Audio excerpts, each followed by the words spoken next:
Bersatulah Indonesia, jangan pernah terpecah belah.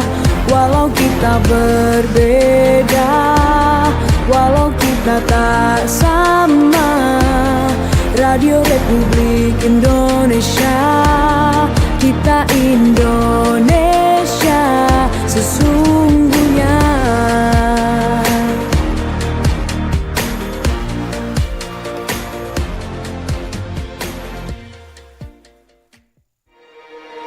Bersatulah Indonesia, jangan pernah terpecah belah. Walau kita berbeda, walau kita tak sama, Radio Republik Indonesia, kita Indonesia sesungguhnya.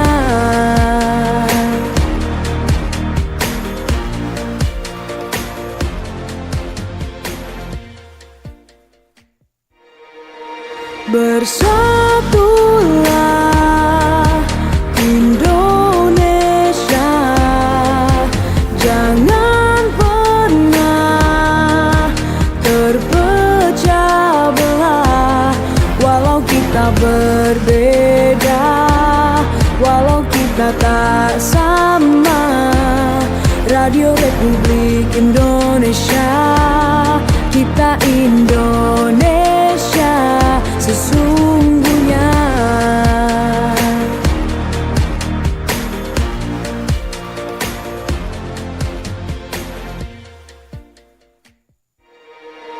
Bersatulah Indonesia, jangan pernah terpecah belah. Walau kita berbeda, walau kita tak sama, Radio Republik Indonesia, kita Indonesia sesungguhnya.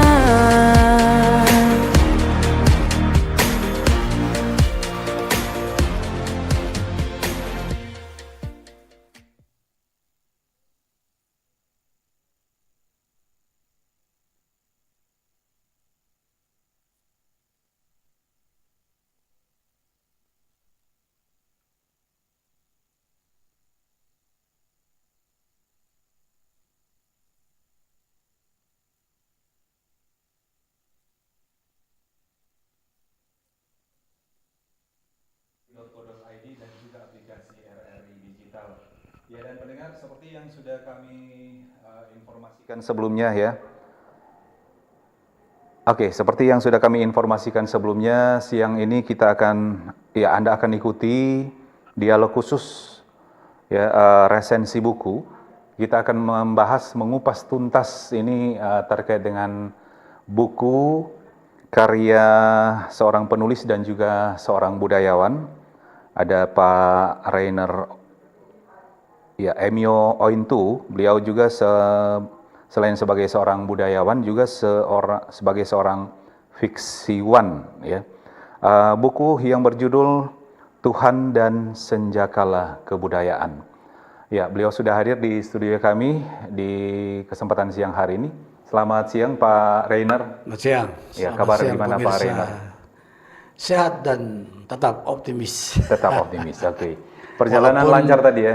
Walaupun saya mengkhawatirkan senjakala kebudayaan, tetapi dalam beraktivitas tetap optimis. Oh, tetap, oke. Aktivitas tetap lancar jalan ya? Oke. Baik, dan pendengar, Anda juga bisa mendengarkan siaran kami ya, atau menonton langsung ya, melalui kanal YouTube RRI Manado. Ya, dan sudah terhubung juga melalui line Zoom ya pendengar, melalui via Zoom.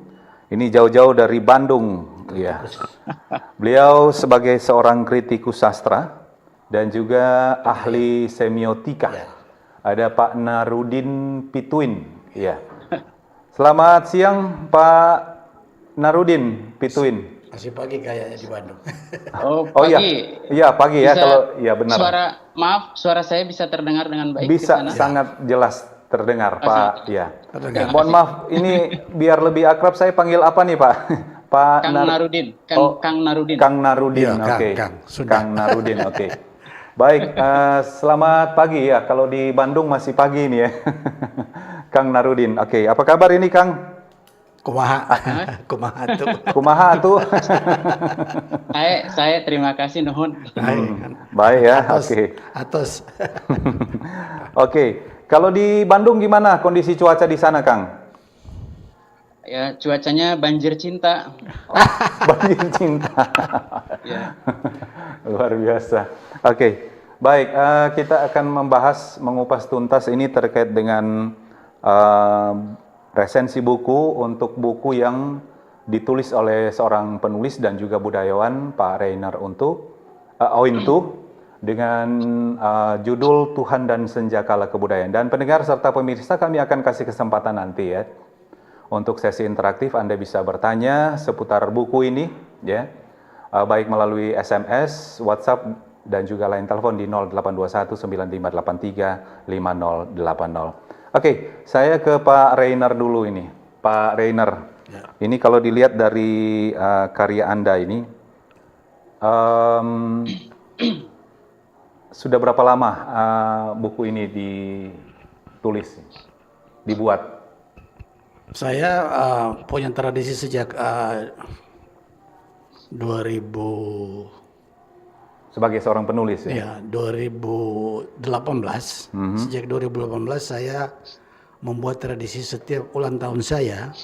Oh, Ya, setiap ulang tahun saya. Kalau 2018 itu kan berarti 2000 berapa? Saya lahir 58. Dari 58, 2018 berarti sampai sekarang, 2018 sampai sekarang ya berarti ya? jadi 2018 itu saya menulis buku untuk ulang tahun saya, yaitu ulang tahun saya ke-50 ya. Pas saya ulang tahun ke-50, 2018, saya meluncurkan satu buku yaitu Ucinistik dan Ledakan Kebenaran. Jadi suatu tradisi kritik filsafat literasi.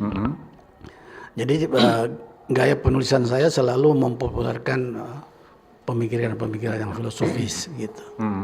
Jadi itu sejak saya menulis, saya selalu bukan tergoda, tapi selalu dipengaruhi oleh cara menulis dengan mengandalkan referensi-referensi filosofis atau filsafat.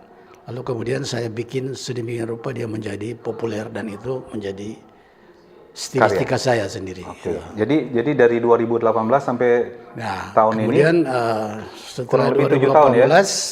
Ketika saya berulang tahun ke-65, saya menuliskan buku lagi, yaitu 65 Risalah Akal Profetis. Itu tahun 2023 ya kalau nggak salah. Ya, 2023. Dari 2003 saya meluncurkan buku itu 65 Risalah Profetis, sedikit lebih tebal. Ini lebih tebal. Kalau risalah 65 Risalah Akal Profetis itu juga adalah melihat tradisi kebudayaan cara berpikir manusia Indonesia. Jadi saya bilang itu ada yang disebut dengan akal profetis secara filosofis.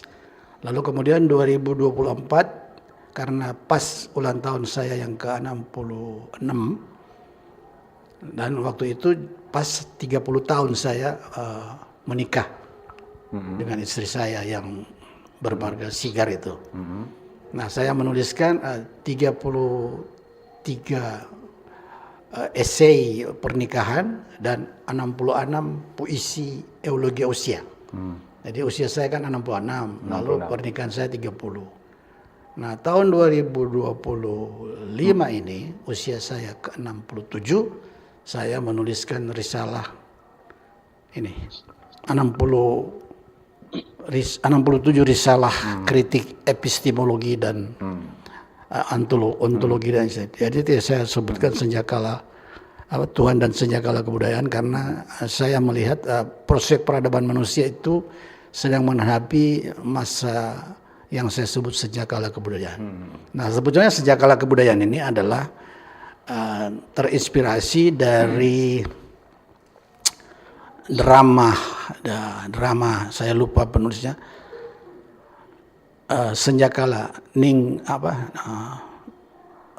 pokoknya senjakala lah, Ning Senjakala itu saya lupa penulisnya. Jadi terinspirasi dengan Ya, itu. terinspirasi lalu kemudian oleh penyair kontemporer dan dia juga adalah seorang sastrawan yaitu Nirwan Dewanto. Tahun 90 dia menulis waktu itu tradisi berpikir filsafat waktu itu dipengaruhi oleh postmodernisme. Lalu dia menulis tulisannya, saya ingat itu lampiran di majalah Tempo. Dia menulis senjakala modernisme. Iya. Nah, senjakala modernisme itu dia melihat bagaimana tradisi pemikiran postmodernisme telah mempengaruhi tahun 90 itu ya. Lalu kemudian dia menuliskan makalah kebudayaan waktu itu pas 50 tahun juga polemik kebudayaan yang terjadi. Jadi pengamatan saya selama ini dari karir saya sebagai penulis itu adalah melulu pada kebudayaan. Jadi anatomi kebudayaan atau pengetahuan atau literasi kebudayaan itu praktis kurang lebih selama 30 tahun saya telah mendalaminya. Jadi saya berusaha untuk mengaktualkan kembali bahwa bagaimana senjakala kebudayaan itu yang sebenarnya terjadi sejak tahun 95 di mana postmodernisme itu menolak narasi-narasi besar tentang pemikiran manusia ya dalam kebudayaan.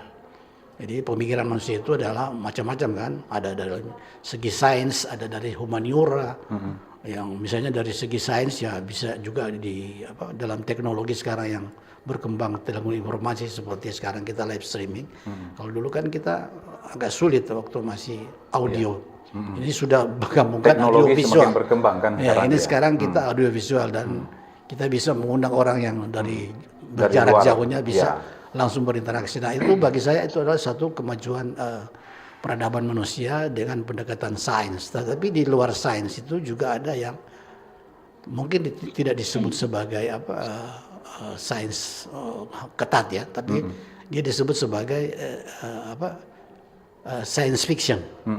Nah, jadi science fiction atau scientific fiksi itu ada kan penulis-penulis saintifik itu dari dulu itu sudah ada. Misalnya yang sekarang menjadi film yang populer itu kan Frankenstein. Ya. Frankenstein itu kan fiksi dari Mary Shelley. Dia terinspirasi dari kekuatan teknologi, bagaimana genom manusia itu bisa berubah, ternyata bisa dibikin, tapi kemudian menjadi. Jadi itu senjata analogi atau metafora dari bahwa pengetahuan manusia itu bisa saja menjadi ancaman bagi manusia itu sendiri. Jadi bagi saya di sini posisi Tuhan sebagai keyakinan yang abstrak dan yang juga diimani oleh jutaan miliaran manusia di dunia ini kan tentu menghadapi kemajuan sains itu ya bagi saya tidak mungkin dia tidak mempengaruhi kebudayaan manusia. Iya. Termasuk hari ini misalnya artificial intelligence. Artificial intelligence bisa menggantikan kemampuan manusia berpikir secara manual ya.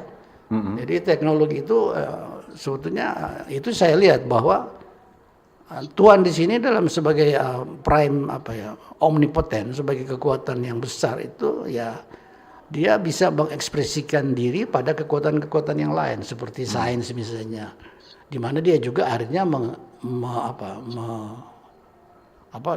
bisa menyerang ataupun menafikan kekuatan-kekuatan yang supernatural seperti yang diyakini oleh agama. Ya. Agama itu kan meyakini sesuatu yang secara supernatural, sementara sains tidak berpikir secara hal yang supernatural. Dia menginginkan sesuatu yang empirik dan data dan secara faktual. Itu keinginan dari saya. Nah, saya kira kebudayaan hari ini menghadapi krisis seperti itu. Dia menginginkan kebudayaan itu sesuatu yang bukan abstrak ya. Padahal kebudayaan itu kan yang abstrak sebetulnya. Tapi saya sebetulnya tidak bisa membela buku saya ini. Makanya saya butuhkan adalah seorang kritikus untuk membaca atau mengkritik atau meresensi buku saya itu sendiri. Tapi intinya semua yang saya tuliskan ini adalah hasil perspektif ontologi epistemologi filosofis yang saya melihat dari semua aspek kebudayaan manusia. Apakah itu kebudayaan dalam arti politik, Apa itu kebudayaan dalam arti ekonomi, kebudayaan dalam arti sosial, kebudayaan dalam arti berkeyakinan beragama, semua itu adalah ekspresi kebudayaan.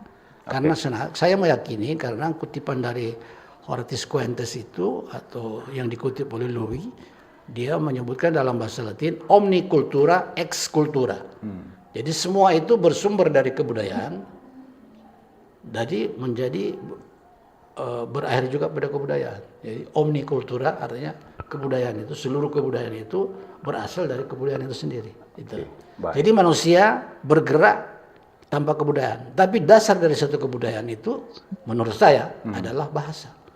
Kalau tanpa bahasa tidak ada kebudayaan manusia. Karena manusia misalnya binatang dia tidak punya bahasa verbal, tapi bahasa simbolik. Tapi dia tidak bisa kita sebut berkebudayaan, walaupun dia punya aktivitas kehidupan. Ya kan? Jadi gitu.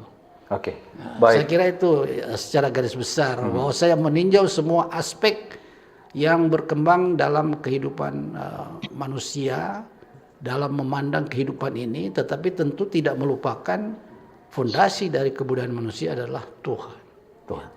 Baik, terima kasih Pak Rainer ya. Ini sudah memberikan penjelasan singkat ini perjalanan sebagai seorang penulis Pak Rainer ya. Dan ini buku ini cuma sebulan saya bikin. Hanya sebulan? Oh, luar biasa. Itu tebalnya itu 500 halaman. 500 halaman. Baik. Saya ke Pak Kang Narudin dulu. Baik. Masih bisa dengar suara kami di sini, Kang? Terdengar. Suara saya dapat terdengar ya? Iya, baik. Baik, Kang. Ini Anda sebagai seorang kritikus sastra, ahli semiotika. Ini bagaimana Anda, peran Anda sebagai kritikus sastra, memahami, menganalisis karya sastra dan bagaimana itu terkait dengan teori semiotika ya dalam karya dari Pak Rainer Ointu ini untuk buku yang ditulis dengan judul Tuhan dan Senjakala Kebudayaan. Gimana, Kang? Ya, ini berapa menit saya diberi waktu sebab saya akan membahas 2 makalah untuk buku yang tebal 514 halaman ini. Itu dia. Iya, sayang sekali memang waktu kita juga sangat terbatas ini, Kang. Ya, mungkin yang singkat-singkat saja, Kang. Berapa menit saya bicara? Iya, yang singkat saja, ya. 15 menit ada? 5 menit dulu, Kang. Mungkin sekitar 5 sampai 10 menit lah, 5 sampai 10 menit begitu. 5 sampai 10 ya. menit. Baik. Kita mulai saja. Dapat didengar ya suara saya? Bisa, jelas. Jelas ya Pak Rainer, ya. Ada seorang ahli hermeneutika yang bernama Wilhelm Dilthey. Wilhelm Dilthey berkata, "Wir verstehen," dalam bahasa Jerman, "Wir verstehen nur durch Liebe. We understand only through love." Kita mengerti hanya lewat cinta. Jadi saya datang ke sini dengan membawa cinta dan akan menjelaskan atau membedah buku mahakarya Rainer Ointu yang berjudul Tuhan dan Senjakala Kebudayaan. Judul makalah saya itu Dekonstruksi Buku Tuhan dan Senjakala Kebudayaan karya Rainer Ointu. Buku ini adalah buku yang disebut mahakarya dari Rainer. Mengapa? Karena berisi 67 risalah kritik ontologi epistemologi. Dan membaca buku ini menunjukkan bahwa dia seorang yang sangat rakus dalam membaca. Nah, untuk membaca buku ini, saya menggunakan teori sastra kontemporer semiotika yang saya kembangkan dalam buku Sintes Semiotik, Teori dan Praktik. Nah, di dalam buku itu, teori dekonstruksi Derrida, dia tidak membicarakan mana teks paradoks dan mana teks kontradiksi. Nah, untuk membahas buku yang berat dan tebal 514 halaman ini, karya Rainer, yang berisi 67 risalah kritik ontologi epistemologi, saya akan membedakan mana teks yang dekonstruksi teks yang paradoks dan mana teks yang kontradiksi. Nah, karena begitu banyak, maka harus diberi batasan kajian, yaitu meminjam istilah dominant dari semiotikus yang bernama Roman Jakobson. agar ada batasan-batasan kajian. Yang pertama saya akan mulai dengan kontradiksi. Buku ini mengandung kontradiksi-kontradiksi secara dekonstruksionis yang saya kembangkan secara semiotik. Yang pertama, yaitu kontradiksi dalam judul Tuhan dan Senjakala Kebudayaan. Ini di dalam subjudulnya itu 67 risalah kritik ontologi epistemologi. Ini sebetulnya kritik filosofis atau filsafat. Sesungguhnya ada trikotomi dalam filsafat itu, ontologi, epistemologi, dan aksiologi. Ontologi bertanya apa, epistemologi bertanya bagaimana, dan aksiologi bertanya mengapa. Tuhan dan Senjakala Kebudayaan di sini tidak menggunakan kritik aksiologi. Artinya secara aksiologis, Rainer itu tidak menumpukan kepada itu. Jadi itu kontradiksi yang pertama. Yang kedua, di sini menggabungkan kritik klasik dari Sokrates, Plato, hingga Aristoteles. Juga menambah dengan kritik mutakhir dari Heidegger, Martin Heidegger, dan Popper. Nah, rasionalitas Tuhan di dalam buku ini bukanlah katanya soal membuktikan atau menyangkal keberadaan Tuhan, tetapi untuk menghayati dan merumuskan relasi dengan yang transenden. Di sini terjadi kontradiksi. Relasi dengan yang transenden itu menunjukkan membahas juga keberadaan Tuhan. Jadi di sini kontradiksi yang kedua. Kontradiksi yang ketiga adalah dikatakan bahwa membahas tentang Tuhan bukan sesuatu yang final, tetapi horizon atau wawasan yang mengundang terus pemikiran. Kalau demikian, berarti buku ini secara kontradiktif masuk kepada ruang relatif yang berbicara tentang ketuhanan yang akan terus-menerus, tidak ada titik finalnya. Kita masuk lagi ke dalam kontradiksi yang keempat. Ini ada Edward Said. Edward Said di dalam Culture and Imperialism pada tahun 1994, dia mengatakan bahwa intinya dalam dunia postkolonial, Tuhan seringkali direduksi menjadi simbol retoris yang menopang struktur kekuasaan baik dalam politik, ekonomi maupun dalam spiritualitas yang telah dikomodifikasi. Maka senjakala kebudayaan berarti juga membaca senjakala Tuhan yang telah kehilangan daya gugahnya sebagai pusat makna. Senjakala kebudayaan itu manipulasi politik, tetapi tidak dapat dibuat secara sinonimi dengan senjakala Tuhan. Sebab hal-hal yang berkaitan dengan manusia yang bersifat imanen, apabila dilekatkan kepada Tuhan, maka akan tidak tepat.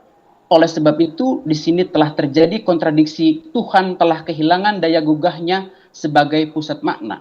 Padahal Tuhan masih terus-menerus dari dibicarakan dan menjadi sumber pemikiran-pemikiran yang bersifat kontinu. Yang kelima, ini yang terakhir untuk kontradiksi. Di dalam epilog buku ini disebutkan bahwa Tuhan dalam konteks ini bukanlah jawaban yang selesai, tetapi pertanyaan yang terus hidup. Sekali lagi, Rainer terus-menerus mengafirmasi dan menekankan bahwa bukanlah Tuhan itu jawaban yang selesai, tetapi pertanyaan yang terus hidup. Artinya, berarti di sini dari pemikiran klasik hingga pemikiran atau refleksi kontemporer atau mutakhir, Rainer itu argumennya berada di ruang yang remang-remang.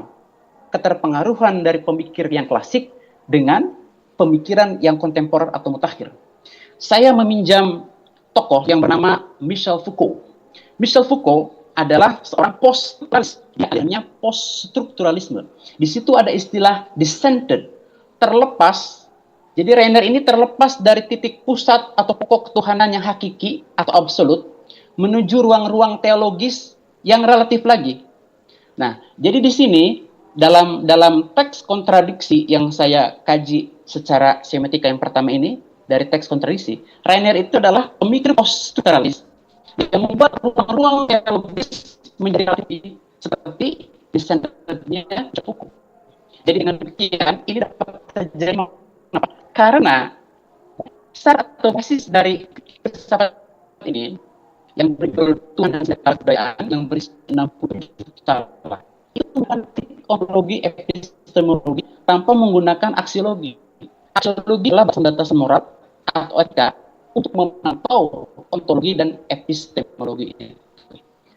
Ya, sudah selesai ini makalah yang pertama. Makalah yang kedua, teks yang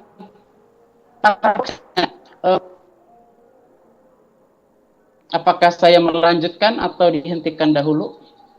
Oke, baik. Ya, masih bisa? Silakan. Kang, Bisa. iya, silakan lanjut, Kang. Ini yang pertama, ini makalah yang kedua. Jadi buku ini 514 halaman, jadi harus dihormati dengan panjang lebar. Sebab buku ini tergolong buku yang berat yang saya baca selama ini, termasuk buku yang berat. Baik, kita mulai. Ini adalah teks paradoks, kontradiksi, artinya pertentangan. Ini pertentangan. Tapi kalau paradoks, seolah-olah bertentangan. Tidak bertentangan. Nah, kita lihat seolah-olah yang bertentangan pada tidak itu. Saya kutip misalnya dalam esai atau refleksi yang berjudul Bahasa Tuhan, Gerak, dan Ritual. Di situ disebutkan bahwa oleh James Hastings, kalimat sifat unik memisahkan manusia. Jadi menjadi hewan dipisahkan. Manusia memiliki akal yang tidak dimiliki oleh binatang. Manusia bukan hanya struktur biologis atau seperti dalam teori evolusi. Manusia pun memiliki struktur non biologis. Jadi manusia itu memiliki rohani juga. Oleh sebab itu, memisahkan manusia dan hewan harus memisahkan mana bagian jasmani, mana bagian yang rohani. Itu paradoks pertama. Paradoks kedua dari esai berjudul Return to God, kembali kepada Tuhan.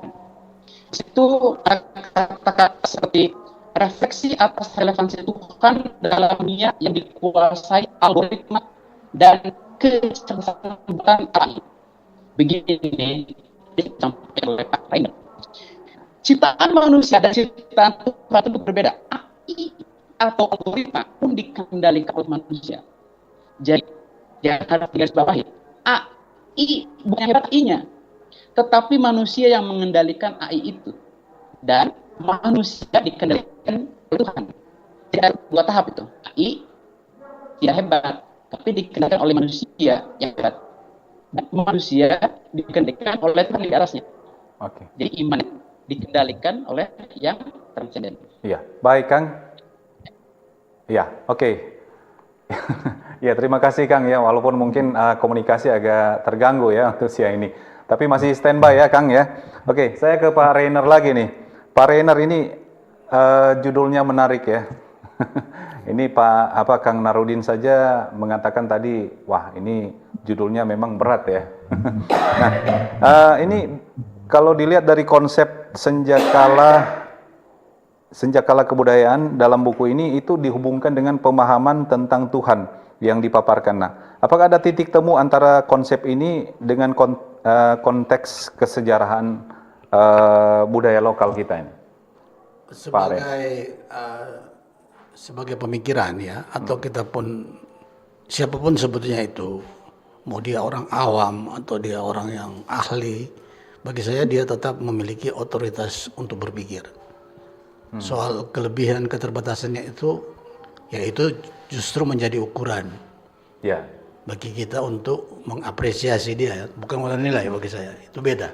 Mengapresiasi itu artinya mencoba mendekat secara secara humanis lah.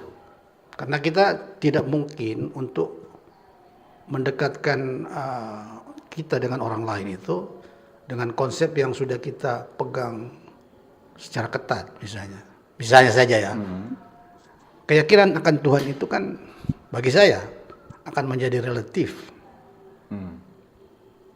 Sebab bagaimana bisa jadi relatif? Gampang untuk menunjukkannya. Cara berpikir orang Kristen terhadap Tuhan berbeda dengan cara berpikir orang Islam agama tentang lain, Tuhan atau tentang Buddhism, tentang Hinduism. Ya, bagi saya itu dengan berpikir seperti itu bukan saya terinspirasi oleh cara berpikir relativisme, tetapi fakta itu menunjukkan memang ini saya minta maaf pemirsa dan juga Kang Narudin, kita ini membahas terlalu filosofis, jadi agak berat memang betul. Saya berusaha untuk coba mempopulerkan, meskipun saya sadar bahwa saya menuliskan ini secara populer dengan tepat. Kang Nuruddin mengatakan saya ini seorang pembaca yang rakus. Memang saya sejak SMA saya sudah menjadi pembaca yang rakus. Jadi bahkan bukan cuma pembaca, koleksi buku di rumah saya itu ada ribuan lah. Ribuan, wow. Memang hobi baca memang ya. Jadi dari ribuan itu saya sudah menghasilkan kurang lebih 40 buku.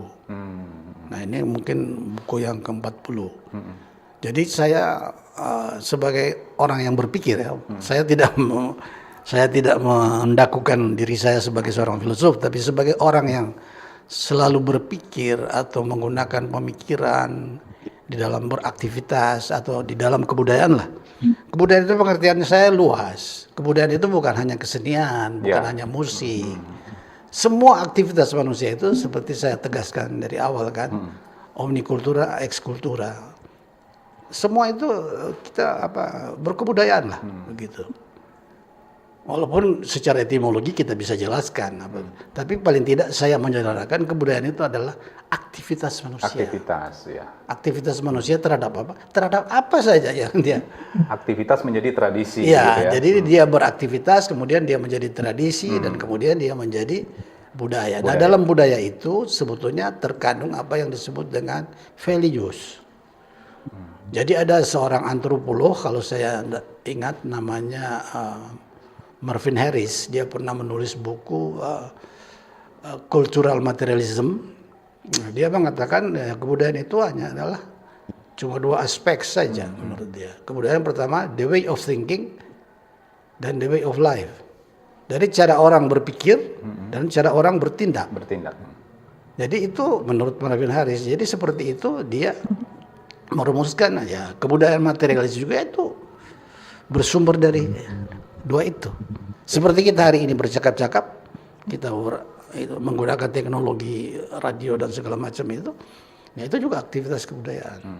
Dan tujuan dari kebudayaan adalah bukan terhadap aktivitas itu sendiri, tapi aktivitas itu menghasilkan apa. Nah, secara semiotik tadi betul saya katakan, yang dihasilkan oleh satu pandangan semiotik adalah tentang tanda. Semiotik itu kan tanda. Ya. Jadi kalau di dalam antropologi atau linguistik, ya tanda itu adalah ya kalau pakai teori Roland Barthes ya, yang tadi dikutip oleh Kang Nuruddin, yaitu Roland Barthes itu dipengaruhi oleh linguistik Prancis Ferdinand Saussure, bahwa tanda itu dikonstruksi atas 3 faktor, yaitu parol, langga, dan langga. Jadi parol itu adalah cara manusia bagaimana mengucapkan. Kemudian ucapan itu menghasilkan suatu tanda. Kan kalau saya menyatakan saya mau makan, tanda apa di situ? Ada banyak kan tanda di situ. Saya mau makan berarti saya sudah lapar, atau jam makan sudah tiba. Banyak sekali tanda yang bisa kita tafsirkan di situ. Nah, itulah fungsi semiotik. Sebenarnya dia betul, semiotik itu adalah satu pendekatan yang sangat dekonstruktif. Jadi penggunaan Kang Nuruddin untuk membaca itu saya anggap ya sah-sah saja secara resensi atau secara kritik. Saya tidak bisa membantah dalam pengertian perdebatan kita hari atau resensi kita, tidak. Tapi saya membiarkan misalnya Kang Nuruddin silakan mendekonstruksi sepenuh-penuhnya supaya saya juga tahu di mana kelemahan saya. Saya tidak merasa bahwa buku ini adalah sesuatu yang sudah magnum opus, artinya sesuatu yang mahakarya. Tapi kan ada juga beberapa kelemahan yang mungkin saya tidak sadar ya kan, begitu. Jadi tugas dari seorang resensian atau tugas seorang dari kritikus adalah mendekonstruksi itu lagi, sehingga saya mendapat sesuatu yang ini ada cahaya yang lain dari pengetahuan itu. Jadi maksudnya saya menafsirkan bahwa Tuhan itu sesuatu yang tak terdefinisikan bagi saya. Sebagai cara berpikir dia indefinitely gitu. Nah, kalau indefinitely bagi seorang yang berpikir, maka dia Ini ada pertanyaan. Oke, ya nanti kita akan masuk di sesi. Silakan saya Ya. lanjutkan. Baik, terima kasih Pak Reiner ya. Mungkin karena waktu kita juga sangat terbatas ini Pak Reiner ya. Ya. Mungkin kita akan break dulu sejenak. Ya. Ya, nanti kita akan kembali di sesi terakhir. Ya. Apa yang masih? Kanal informasi dan inspirasi Pro 1 RRI Digital. Nikmati kemudahan interaksi, partisipasi, dan kolaborasi dengan RRI Digital. Interaksi, dengar dan saksikan siaran langsung kami, daftarkan akun kamu, dan mulailah berinteraksi di setiap program dan konten kami. Partisipasi, kreasikan konten kamu dengan berita, podcast, vlog, film, musik, dan playlist. Kolaborasi, kami mengajak berbagai komunitas untuk berkembang bersama melalui digital platform. RRI Digital sekarang menghadirkan terobosan baru, workspace platform dan online learning platform dengan fasilitas-fasilitas unggulan, monitor impact dan outcome, meeting online, video conference, dan library. RRI Digital menghadirkan fitur-fitur untuk peningkatan interaksi, partisipasi, kolaborasi, workspace, dan learning. Yuk, segera download RRI Digital. Kanal informasi dan inspirasi Pro 1. Ya, baik pendengar, masih di dialog khusus untuk siang hari ini ya. Kita masih membahas soal buku karya penulis dan budayawan Rainer Ointu ya dengan judul Tuhan dan Senjakala Kebudayaan. Kita akan buka sesi interaktif ya pendengar, karena waktu kita sangat terbatas juga untuk siang hari ini. Ya, mungkin operator bisa tampilkan kembali ya untuk pertanyaan-pertanyaan tadi ya. Ya, oke. Saya menyapa lagi untuk Kang Narudin ya. Kang Narudin masih bisa dengar suara kita di sini? Halo Kang Narudin. Gimana? Ya, masih bisa dengar suara kita ya? Masih terdengar ya? Oke, baik. Oke. Sip. Baik, ini ada pertanyaan ini dari WhatsApp ini. Dari ya untuk Pak Reiner ya. Selamat pagi Pak Reiner. Apa yang menginspirasi Bapak pada buku Tuhan dan Senjakala Kebudayaan ini? Wah, ini mungkin pertanyaannya singkat tapi luar biasa nih ya. Kemudian ada juga salam sehat Profesor Reiner. Mau tanya, Prof, untuk bukunya sudah dipublikasikan di toko kah? Seperti di Gramedia. Saya tertarik untuk membacanya. Tema yang berat tapi bikin penasaran. Bagaimana Pak Reiner? Silakan Pak Reiner. Yang pertama, saya kira bahwa sebagai seorang penulis saya selalu mengamati semua aspek kehidupan dalam politik. Dan kalau kita membaca ini semua, ini saya ambil dari peristiwa-peristiwa. Oh, iya. Jadi tidak ada sesuatu yang saya tulis dalam Ampun Nasional ini tidak berasal dari peristiwa. Jadi semua peristiwa saya coba ramu, saya beri cahaya dari tinjauan filosofisnya. Saya tidak berambisi bahwa ini satu tradisi filsafat, tapi saya melihat dari kebiasaan saya karena menyukai filsafat. Jadi saya melihat dari segi filosofisnya. Jadi memang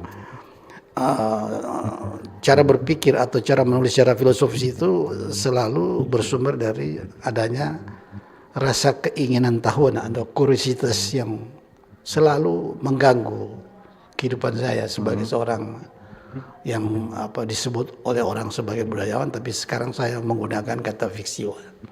Fiksiowan itu artinya seorang yang fiksiowan ini adalah orang yang sudah selalu mengimajinasikan sesuatu secara mutakhir.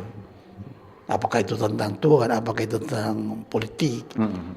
Seperti misalnya di sini saya tulis bagaimana saya menulis tentang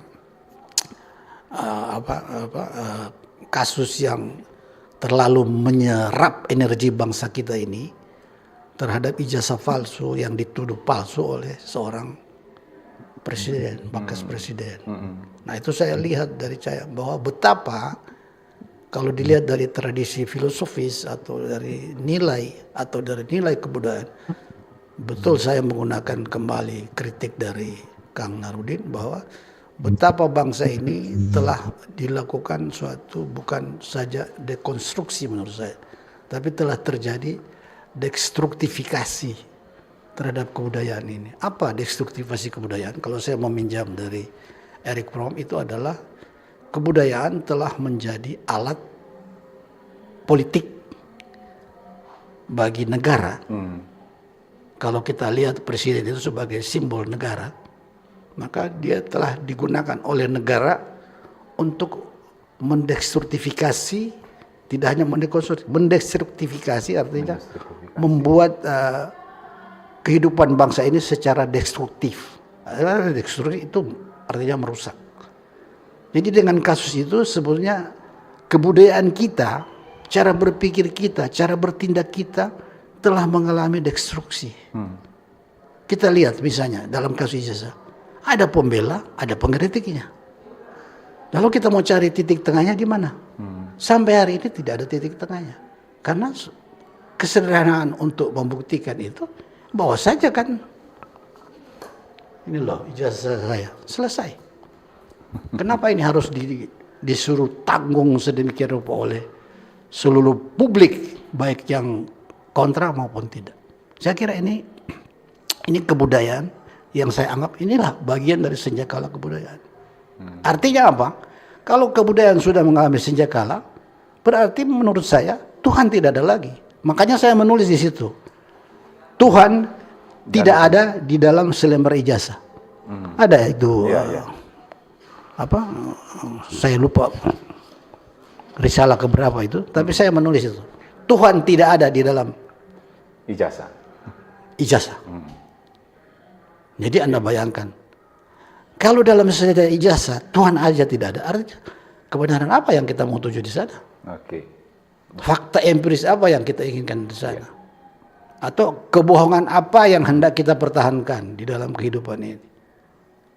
Ya, nah itu sebetulnya itu penyerahan saya terhadap itu. Jadi kalau Pak tadi saya menanyakan apa yang menginspirasi? Salah satu yang menginspirasi itu adalah kasus ijazah palsu.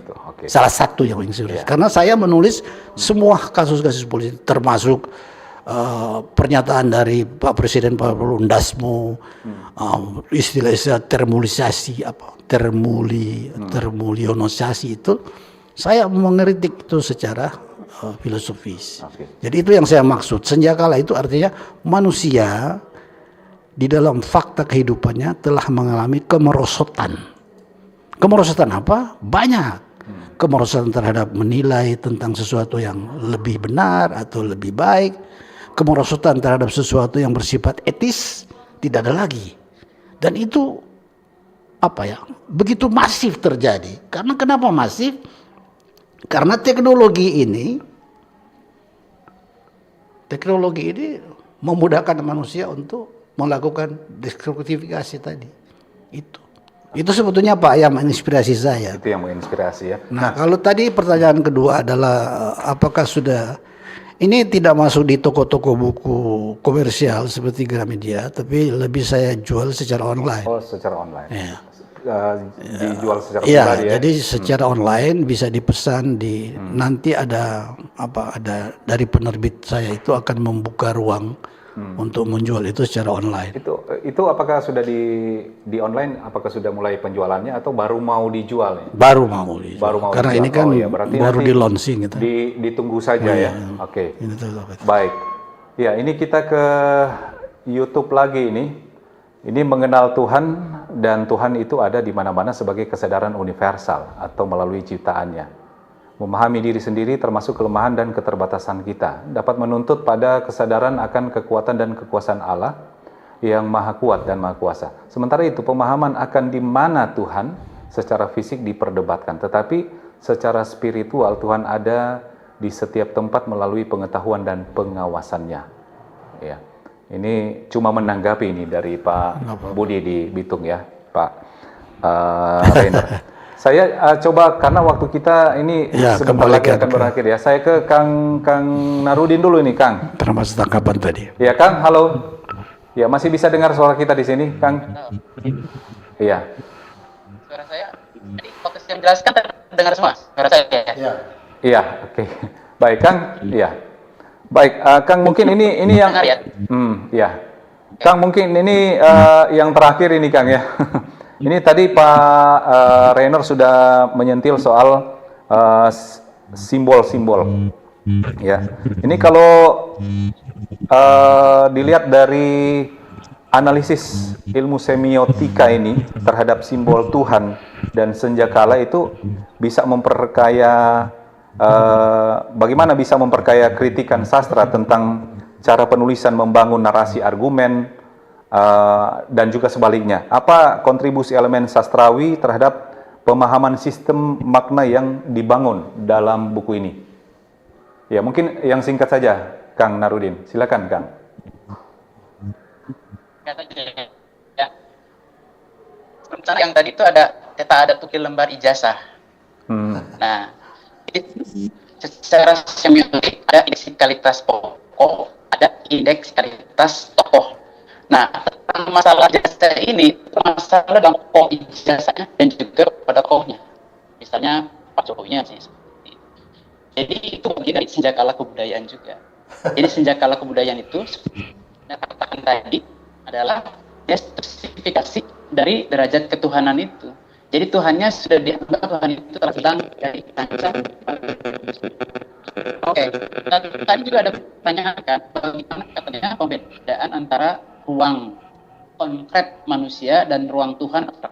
Jadi ada ruang yang berbeda, wilayah manusia imanen dan wilayah Tuhan transenden. Dan di situ tidak bisa disampaikan antara ruang imanen, ruang manusia, dan ruang Tuhan yang transenden. Jadi ada domain yang berbeda. Lalu kaitan tentang bagaimana simbol-simbol dalam buku ini. Ya. Buku ini bukan promosi ya, Pak Rainer. Ini bukan promosi. Buku ini menggabungkan seluruh pemikiran, baik sejarah, filsafat, sastra, linguistik, politik, agama, sufisme, mistisisme, dan sebagainya. Jadi simbol-simbol yang ada di dalamnya itu bersifat tidak hanya partikular, Pak Operator, tidak hanya partikular, tetapi universal yang membentuk akumulasi pemikiran-pemikiran tentang senjakala kebudayaan dan senjakala Tuhan itu. Yang dianggap kebudayaan sudah merosot manusiawi dan Tuhan dianggap sudah merosot karena manusia sekarang telah jauh dari ketuhanan atau dari Tuhan. Nah, oleh sebab itu buku ini saya rekomendasikan untuk dibaca sebab menantang semua pembaca pada saat ini. Betul, betul. Oke, baik. Baik, Kang Narudin. Ya. Ini kayaknya waktu kita tinggal beberapa menit ya. Iya. Mungkin kita langsung ke closing statement. Saya ke Pak Rainer dulu, bagaimana ini, Pak, sebagai closing statement kita terkait dengan buku hasil karya Anda sendiri. Saya kira pertama saya berterima kasih kepada RRI Manado, Pro berapa ini? Pro 1. Pro 1. Terima Manado, kasih ya. Bahwa terus terang dari Pak Kepsta merespon kegiatan ini, saya kira adalah suatu yang menurut saya ya, ini bukan karena saya dipanggil di RRI, tidak, tetapi ini satu inovasi di dalam tradisi literasi kita semua sebetulnya, bahwa RRI sekarang khususnya Manado telah membuka ruang literasi yang sebetulnya begitu fundamental, karena langsung memasuki suatu isu yang begitu besar. Nah, itu adalah kebudayaan, bahwa proses kita ini kan sebetulnya apapun yang terjadi pada bangsa ini, termasuk bencana terakhir ini, adalah ini yang disebut dengan krisis kebudayaan. Jadi kita belum terlepas dari krisis kebudayaan. Padahal kita sudah terlepas dari tradisi pada tahun 39 Sultan Takdir Ali Sabana memulai tradisi kebudayaan itu dengan polemik kebudayaan. Jadi ini sejarah kebudayaan ini tidak pernah putus sejak tahun 30-an, di mana bahkan jauh sebelum itu tahun 29 sudah ada namanya Kongres Kebudayaan. Jadi sebenarnya isu kebudayaan itu adalah isu yang fundamental. Apalagi kita hari ini, pemerintah hari ini adalah pemerintahan Prabowo telah menghadirkan satu kementerian yang disebut secara khusus Kementerian Kebudayaan. Jadi saya kira secara terkait bahwa RRI telah membuka literasi kebudayaan, diawali dengan resensi buku tentang kebudayaan. Saya kira di situ statement saya. Oke. Saya tidak bisa menilai buku saya harus dibeli atau harus dibaca, tidak. Tetapi saya menyajikan saja. Karena itu ada wewenang pembaca, wewenang pemirsa atau siapa saja untuk mengaksesnya, bisa membelinya atau apalah. Ya. Lalu kritikus ya sebetulnya memberikan juga masukan-masukan yang sifatnya secara konstruktif untuk bisa membantu pembaca, misalnya memberi kisi-kisi gitu ya. Oke. Jadi Baik. Pak Narudin, Kang Narudin memberi kisi-kisi. Kalau kita membaca buku ini, ya salah satu pendekatan bagaimana kita memahami secara semiotik. Tapi ada juga tradisi-tradisi yang lain Ya. dalam tradisi kritik dan sebagainya. Saya kira itu. Baik. Terima kasih kepada RRI bahwa kita sudah memulai tradisi yang baru lewat media ini. Terima kasih. Oke. Baik, terima kasih Pak Rainer ya. Dan juga tadi ada pendengar yang punya kerinduan, penasaran dengan buku ini. Jadi tinggal ditunggu saja ya, karena baru di launching ini Pak Rainer ya. Oke, saya ke Kang Narudin ya. Kita sudah di sesi terakhir sebagai closing statement. Nah, Kang Narudin silakan. Saya akan menutup ini sedikit. Lalu akan membaca sedikit visi untuk para Rainer. Setuju? Iya. Oke. Jadi sejak kala Tuhan itu sudah dianggap sekarang itu tidak ada dan jauh dari manusia, sehingga kebudayaan manusia sekarang menurun atau merosot drastis. Sejak Tuhan telah hilang dari pikiran dan hati manusia, dan sejak kala budaya sekarang itu sudah dirusak atau sudah luntur. Itu kesimpulan yang ingin saya sampaikan. Nah, ini saya bahasakan puisi Rainer dan moderator. Puisi untuk Rainer dan moderator dinamik. Seperti kata Jalaluddin Rumi, jangan kau cari Tuhan, biarlah Tuhan yang mencari. Jangan kau cemasan kebudayaan, kebudayaan sudah di ambang pintu kematian. Dan seperti drama Korea, jangan takut, aku berdirimu, sebab aku menjadi saya di tubuhmu, kemana pun pergi, aku akan tetap bersamamu. Demikian, terima kasih. Oke, baik. Terima kasih Kang Narudin Pituin ya, selaku kritikus. Iya, selaku kritikus sastra dan ahli semiotika. Terima kasih Kang untuk waktunya, walaupun mungkin untuk pembahasannya agak tidak cukup waktu ya, karena waktu kita terbatas Kang. Terima kasih Kang untuk waktunya bersama RRI Manado Kang. Sukses terus ya. Oke, baik, dan terima kasih juga untuk Pak Rainer Emio Ointu selaku fiksiwan dan juga sebagai seorang budayawan. Dengan demikian berakhir sudah untuk dialog khusus ya terkait dengan resensi buku untuk siang hari ini. Saya Michael yang bertugas bersama seluruh kerabat kerja yang bertugas siang hari ini mengucapkan terima kasih, selamat siang, selamat beraktivitas, dan sampai jumpa.